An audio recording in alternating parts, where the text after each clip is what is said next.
Welcome to The Explainer. Today, we're digging into the engineering marvels of plant growth. Okay, let's dive into this. Plants use two different methods to get bigger.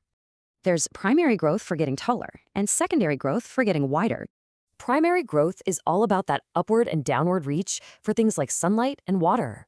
This is all driven by these tiny construction crews at the very tips called apical meristems.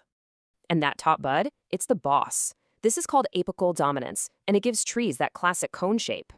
Smart gardeners know this trick. Prune that top bud, and you get a much bushier plant. Okay, so that's how they get tall. But what about growing out? That is secondary growth. It's all about adding girth and strength, especially for woody plants. The engine for this is called lateral meristems. Basically, it's what creates new layers of wood. But with all this growth, a plant needs an internal highway to move resources around.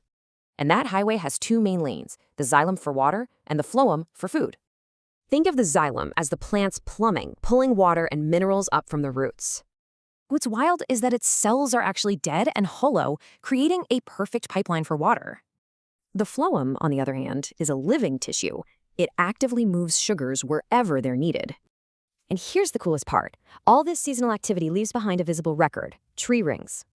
Yup, every single ring you see in a tree trunk tells the story of 1 year of growth. It's all because of how growth changes, fast in the spring and much slower in the fall.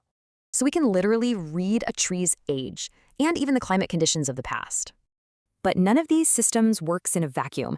It's all one deeply connected organism. You've got the roots anchoring, the stems supporting, and the leaves making food. Everyone has a job. And this all creates a continuous chain reaction, a constant flow of resources. So water and minerals are pulled up from the soil all the way to the leaves. Meanwhile, food made in those leaves travels everywhere else to power all that growth.